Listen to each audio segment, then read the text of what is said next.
चलो दोस्तों शुरू करते हैं। आज हम करेंगे एक्सरसाइज 1.3 क्वेश्चन नंबर 1 to 5। इसमें जो टॉपिक है हमारा है वो composition of a function. Composition of a function, composition of a function का मतलब है मुझे दो फंक्शंस को मर्ज करना है। दो फंक्शंस को मर्ज करना है मतलब दो मशीन्स को मर्ज करना है। इसके लिए हम कैसे समझ सकते हैं, जैसे कि देखो एक मशीन है, ये जो मशीन है वो एक ऐसी मशीन है कि यहाँ पे आप आटा डालोगे तो यहाँ से आटा बॉल बाहर आ जाएगी, ठीक है। ये मशीन नंबर इसका नाम 1 रख देते हैं। अब इस आटा बॉल को आप दूसरी मशीन में डालोगे, यहाँ से डालोगे तो यहाँ से सीधा रोटी बाहर आ जाएगी। ये मशीन नंबर 2 है, ठीक है। ये मशीन नंबर 1, ये मशीन नंबर 2। अब मैंने क्या करा, दोनों मशीन को मर्ज कर दिया, दोनों मशीन को ऐसे करके मर्ज कर दिया। इसी में मशीन नंबर 1 और मशीन नंबर 2 ऐसे करके लगा दिया। सिंपल, आप यहाँ से आटा डालो और यहाँ से रोटी बाहर आ जाएगी। तो इससे क्या फ़ायदा हुआ, इससे मेरा काम आसान हो गया है ना। मुझे दो मशीन की ज़रूरत नहीं पड़ रही है एक तो, और दूसरा काम मुझे इतनी टेंशन लेने की ज़रूरत नहीं कि पहले उसमें से मैं जो भी उसका आउटपुट आया है उसका मैं इनपुट बनाऊँ, ठीक है। तो एग्जैक्टली जो पहली मशीन का जो आउटपुट था वो आटा बॉल था, जो कि दूसरी वाली मशीन का इनपुट बन चुका है, और जो दूसरी वाली मशीन का आउटपुट है वो रोटी है, ठीक है। तो मैंने दोनों मशीन को मर्ज कर दिया। अब इसके लिए कंडीशन ये है कि जो सेकंड मशीन का जो इनपुट होना चाहिए वो फर्स्ट मशीन के आउटपुट के जैसे एक्सेप्टेबल होना चाहिए। जैसे कि ये जो एक्सेप्ट करेगा वो आटा बॉल एक्सेप्ट करेगा। ये नहीं कि आप इसमें फ़ोन डाल दोगे तो फ़ोन की रोटी बना देगा, ऐसा नहीं होगा। तो इसमें आपको आटा बॉल ही चाहिए, ठीक है। तो इसका मतलब सेकेंड मशीन जो है वो फर्स्ट मशीन का आउटपुट एक्सेप्ट करने लायक होना चाहिए, ठीक है, तभी काम बनेगा, ठीक है। जैसे कि इसने बोला नहीं, ये सिर्फ एक एग्जांपल था समझाने के लिए। अब करना क्या है, मैं अब दो फंक्शन लेता हूँ। एक fx नाम से एक फंक्शन लेता हूँ जिसका काम है 2x, मतलब उसको डबल कर देना, और एक gx एक फंक्शन है जिसका काम है उसमें +4 कर देना, ऐसे समझो, ठीक है। उसमें +4 कर देना। अब मैंने आपसे बोला f of g of x निकाल के दिखाओ, ठीक है। इसको कैसे रीड करेंगे, f of g of x, या फॉग भी रीड करते हैं। तो इसको सॉल्व कैसे करना उसको समझो। ये जो o है इसको हटा दो, इस o को हटा दो और सीधा एक बड़ा ब्रैकेट लगा दो और gx ऐसे लिख दो, लिख दिया। अब इस gx की जगह जो एक्चुअल में फंक्शन है वो लिख दो, वो क्या था, वो तो x + 4 था। अब क्या करना है, अब f ऑफ x अगर 2x है, f ऑफ x + 4 क्या होगा, जहाँ जहाँ x लिखा है वहाँ पे x + 4 लिख दो, तो फाइनल आंसर आ जाएगा 2x + 8। ये मैंने फॉग निकालना सिखाया। सेम अगर मैं आपसे गॉफ निकालने के लिए बोलूँ, तो क्या करना है, इस o को हटा दो, इसको कैसे रीड करेंगे, g of f of x।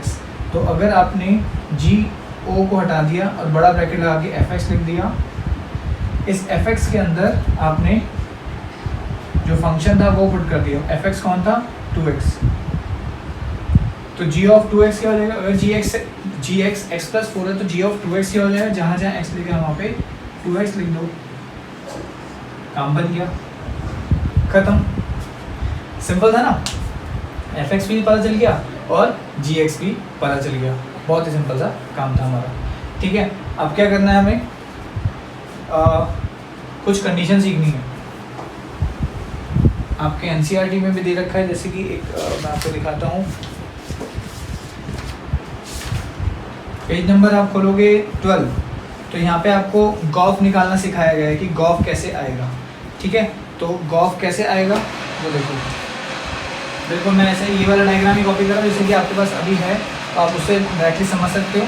जैसे कि मैं अगर आपसे गॉफ निकालने के लिए बोलूँ तो क्या होगा, इसको सर ऐसे हटा दो और fx ऐसे करके लिख दो। तो यहाँ पे कुछ एलिमेंट एक लिखा, 3 बार मुझे ऐसे डायग्राम बनाना पड़ेगा। ये जो मशीन है यहाँ से fx वाली है और ये जो है वो gx वाली मशीन है। तो आप देखोगे जो fx का जो रेंज होगा, वो gx का सबसेट होना ज़रूरी है, gx के डोमेन का सबसेट होना ज़रूरी है, ठीक है। जो fx का रेंज आएगा, जो fx का जो रेंज होगा, इस वाले का जो रेंज होगा ना वो इसके डोमेन का सबसेट होना ज़रूरी है, तभी तो वो एक्सेप्ट करेगा। जैसे कि वही वाली मशीन जो मशीन नंबर 2 थी, उसमें अगर आप फ़ोन डाल दोगे या फिर कुछ और डाल दोगे तो आपका आउटपुट नहीं आएगा, क्योंकि वो इनपुट में क्या एक्सेप्ट करता है, सिर्फ आटा बॉल एक्सेप्ट करता है, ठीक है, क्योंकि आटा बॉल जो है वो उसका क्या डोमेन होना चाहिए। तो सेम एफ जो है यहाँ पे आएगा आउटपुट में, और जो इसका आउटपुट होगा वो इसका इनपुट एक्सेप्टेबल होना चाहिए। तो आपके लिए कंडीशन ये बन गई कि sir gof of a function exist, gof मतलब g of f of x, g of f of x exist कब करेगा, जब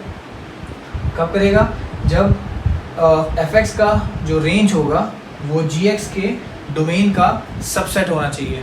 एफ एक्स का जो रेंज होगा वो जी एक्स के डोमेन का सबसेट होना चाहिए। ये लाइन बस आप याद रखो, इतना बहुत है, ज़्यादा टेंशन नहीं लेनी क्या इतनी अजीब सा हो गया, ठीक है। तो स्टार्ट करते हैं हम इसमें, सीधा हम करेंगे क्वेश्चन नंबर 5 से, क्योंकि क्वेश्चन नंबर 5 से आपको काफ़ी कुछ समझ में आएगा, ठीक है। क्वेश्चन नंबर 5 से स्टार्ट करते हैं,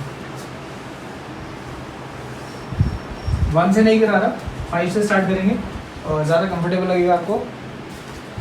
क्वेश्चन में ये लिखा हुआ है, एक फंक्शन है, उसके अंदर 1 2 3 4 से एलिमेंट 1 से 10 तक बैठे हुए हैं, ठीक है, और फंक्शन की मैपिंग कुछ इस तरीके से हो रखी है।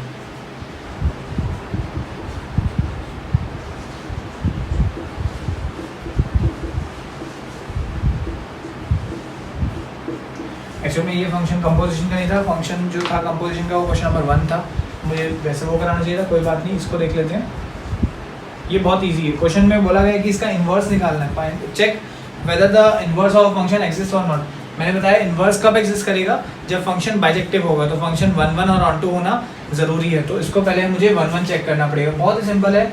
आप देखो 1 2 3 4 और यहाँ पे है सिर्फ और सिर्फ 10, 1 इससे रिलेटेड है, ये भी और ये भी, तो मैनी इज रिलेटेड टू 1, तो ये तो मैनी 1 फंक्शन हो गया, तो ये फंक्शन 1 1 नहीं है, तो इसका मतलब अगर ऑन टू है भी ये, तो इसका इन्वर्स एग्जिस्ट नहीं करेगा, ठीक है ना। सेम आप देखोगे, ये फर्स्ट पार्ट मैंने कराया, सेकंड पार्ट फटाफट से एरो डायग्राम बनाओ। 5 6 7 8 जो है वो 1 2 3 4, इधर जो आएगा 5 6 7 8 आएंगे, 5 6 7 8, और यहाँ आएगा 1 2 3 4।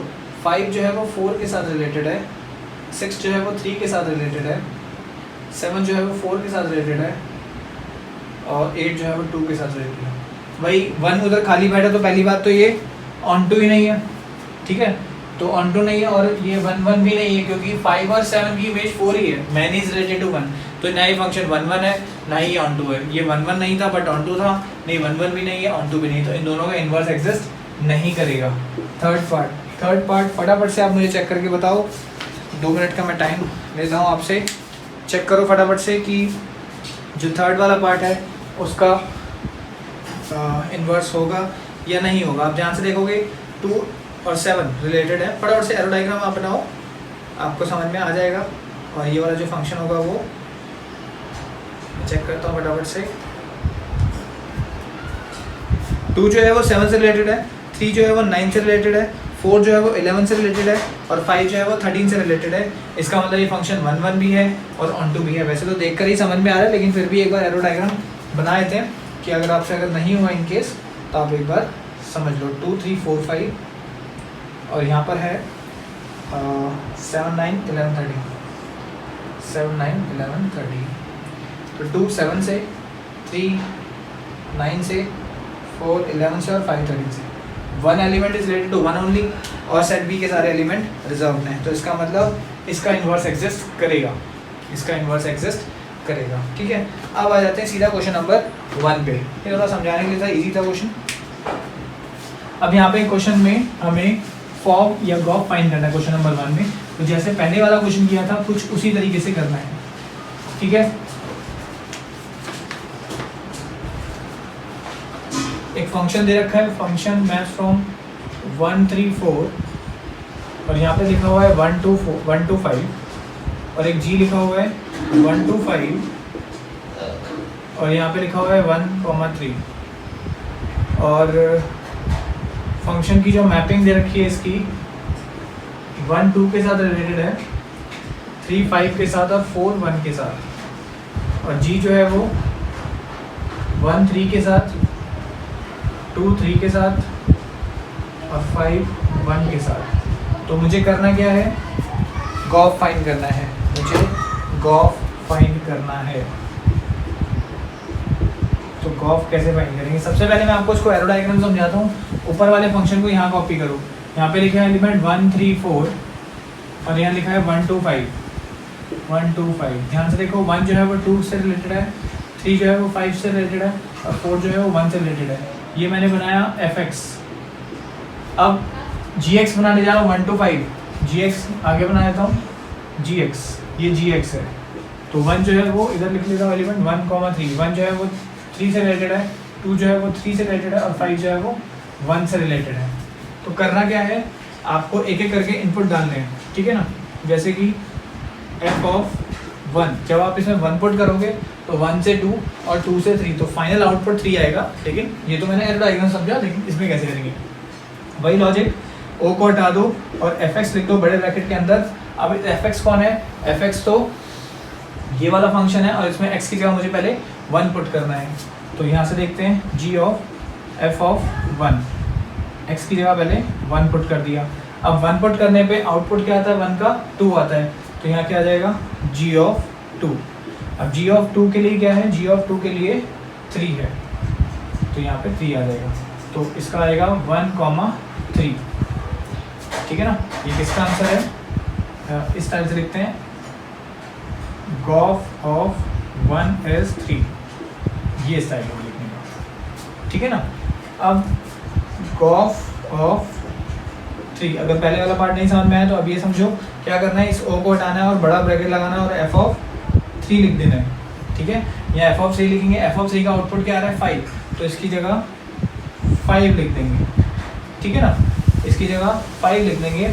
अब ये 5 लिखने के बाद 5 का आउटपुट क्या आएगा 1, तो फाइनल आंसर 1। तो इसको कैसे किस तरह से लिखेंगे, g of f of 3 is 1, ये स्टाइल में लिखेंगे, ठीक है। आखिरी पार्ट खुद भी कर सकते हो आप, g ऑफ f ऑफ 4 है ना। तो f ऑफ 4 से आउटपुट क्या आ रहा है, ये 4 लिखा है मैंने, 4 से क्या आ रहा है 1 और g ऑफ 1 से क्या आ रहा है 3, तो g ऑफ f ऑफ 4 से 3 आ गया, ये हमारा आंसर हो गया। ये हमने किया क्वेश्चन नंबर 1, ठीक है। अच्छे से नोट करो, इसके बाद स्टार्ट करते हैं क्वेश्चन नंबर 2। बहुत इजी क्वेश्चन है ये कंपैरेटिवली, अगर हम पहले वाले एक्सरसाइज देखेंगे तो।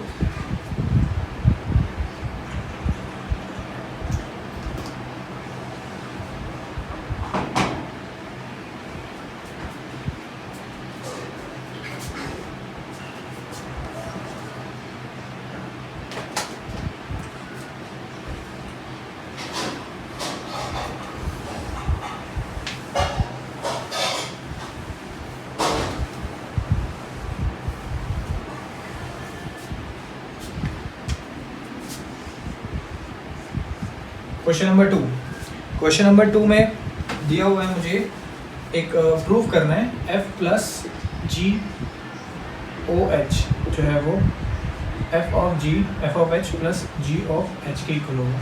तो यहाँ से LHS इसका स्टार्ट करते हैं। देखिए मुझे पता है इस o को हटाएंगे और बड़ा ब्रैकेट लगा देंगे ऐसे करके, यही होता है ना स्टाइल। तो f ऑफ, इसको करेंगे अगर अंदर, f of h of x आ जाएगा यहाँ पे, और यहाँ पे आ जाएगा g of h of x आ जाएगा। तो ये क्या बन जाएगा, ये बन जाएगा 4 और ये बन जाएगा go। बहुत इजी, ठीक है। इसी का second part, f dot g of h, इसको मुझे प्रूव करना है 4 इंटू go। बहुत ही सिंपल है, अंदर करते हैं, इस o को हटा देते हैं और बड़ा ऐसे करके ब्रैकेट लगाते हैं। अब इसको अंदर करेंगे तो f into h of x into g of h of x, दोनों से करना पड़ेगा ना, g of h of x तो ये क्या बन जाएगा, ये फो और ये बन जाएगा गो, और ये इस तरह लिखते हैं। अच्छे से नोट करो। इसके बाद क्वेश्चन नंबर 3।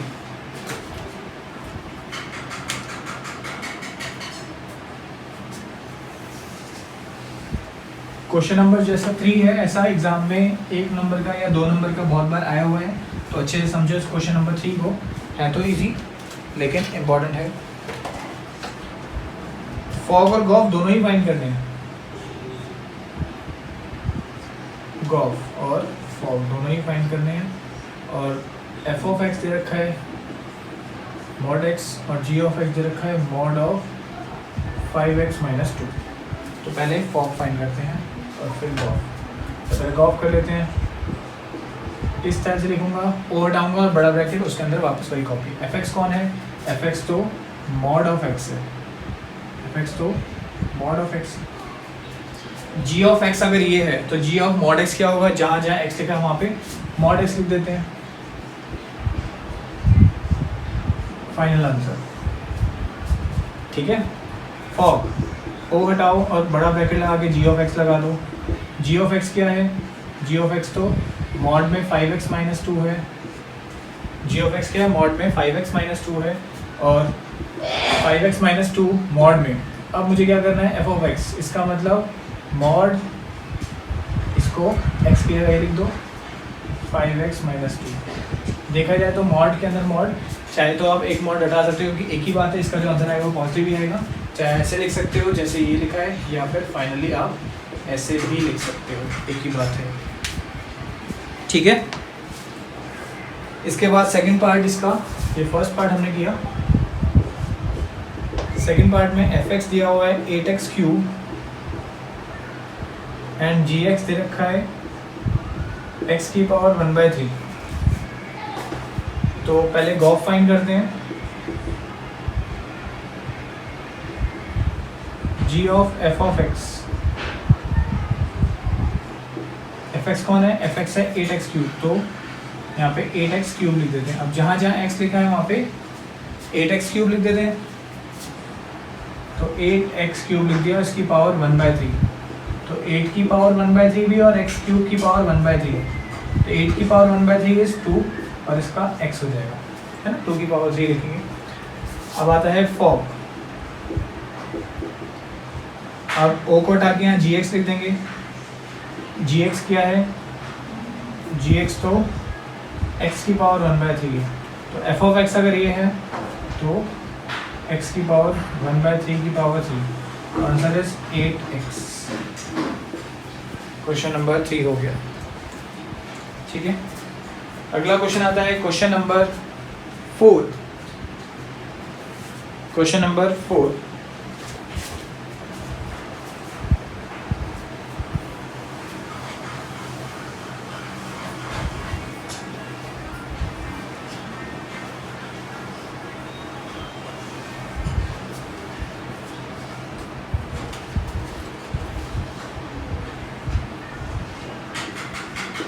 ये भी इम्पोर्टेंट क्वेश्चन है।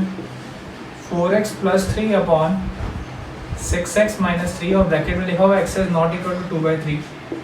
मुझे पहले तो शो करना है f ऑफ x जो है वो x के इक्वल होगा, और what is the inverse of f, inverse भी बताना है।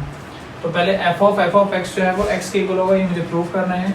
तो कैसे करेंगे, जो o लिखा है उसके लिए बड़ा ब्रैकेट और f ऑफ x। अब क्या करना है, जहाँ पे एफ एक्स लिखा है वहाँ पे ये लिख देता हूँ 4x + 3 / 6x - 3। अब एफ ऑफ एक्स अगर ये है तो एफ ऑफ ये क्या होगा, जहाँ जहाँ x लिखा है वहाँ पे 4x + 3 / 6x - 3 + 3 / 6 times of 4x + 3 / 6x - 3 -3, ठीक है। अब नॉर्मली इसको एलसीएम लेके सॉल्व करना है, इसका आंसर फाइनली x आएगा ही, x आएगा। सॉल्व नहीं कर रहा, आप कर सकते हो, ठीक है। अब फॉर इनवर्स, इनवर्स के लिए क्या करना है, सिंपल है। जो भी एफ ऑफ एक्स है उसको इक्वल टू वाई पुट करो। जैसे कि क्लास 10th में हम रेंज निकालने के लिए काम करते थे, बिल्कुल वैसे ही। अब यहाँ से एक्स की वैल्यू निकालो इन टर्म्स ऑफ वाई।